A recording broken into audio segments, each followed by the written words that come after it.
Oh. Okay, everyone, we're going to do the detachable arm as a workshop. What I have right here is the arm, which you can detach.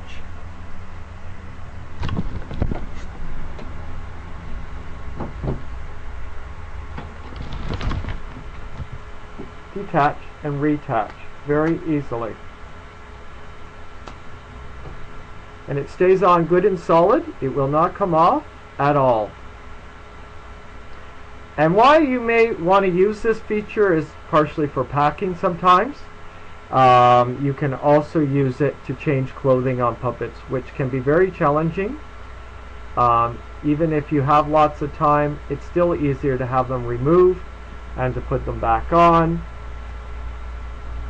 Or if you want to switch arms around, so you don't have so many arms for, have to make so many different arms for a puppet, so you can switch them in and out. So there's many possibilities for this method, and I'm going to show you how to do it. So here we go. First off, you need an arm. And what I've done with this arm, inside I've made a tube, and I sew it at the elbow part, but it's a cloth tube, cheap cloth, nothing expensive, and I stuffed it and put it inside the Antron fleece. I'm using Antron fleece, but you can use regular fleece. And the other thing you need is right here. It's a keychain. It's the keychains that come apart.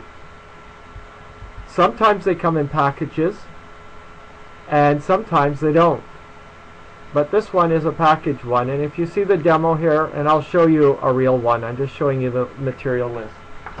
You need an awl. I wish I knew the name of this thing. It's in your plumbing section. We figured out it was called a lace. What's the word again? I can't remember now. Furl? Yeah, a furl. There was something else that was called a furl or something else. Or bushing.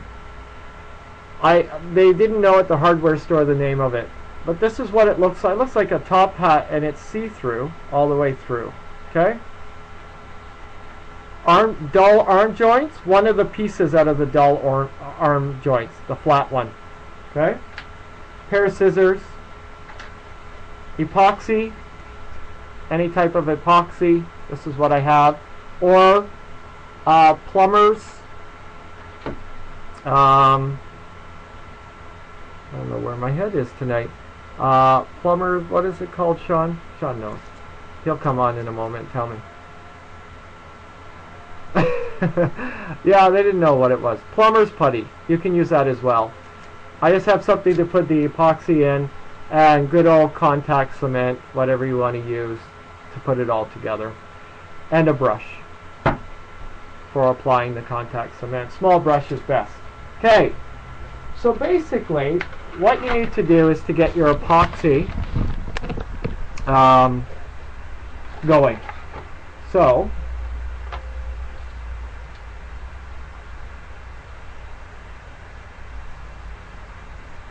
just going to squeeze out some. There we go. Okay. Before I mix that together, what I had to do was take my Dremel tool, which is right here. I have one with an extension arm, so I have flexibility. But I would use the cutting wheel, and I would cut off a portion off the black tube, because you don't want it to stick out so far. So what I would do is cut it down. Okay? And I'll show you how far to cut it down. So there it is. It's cut down. I would then get the sander out, which is another attachment to the same Dremel tool I was showing you. And I would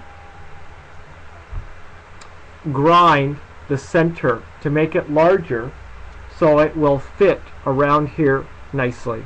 Okay? The hole's too small, and you don't want a big disc just because you want a bigger hole.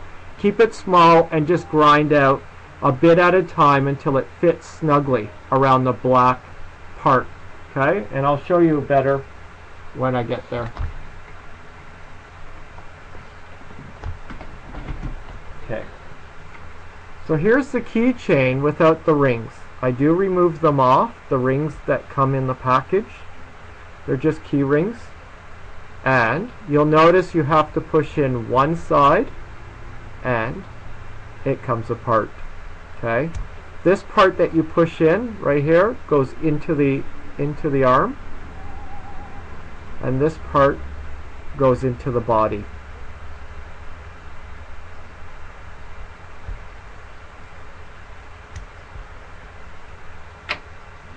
And what we're going to do right now is glue this cut piece, black piece,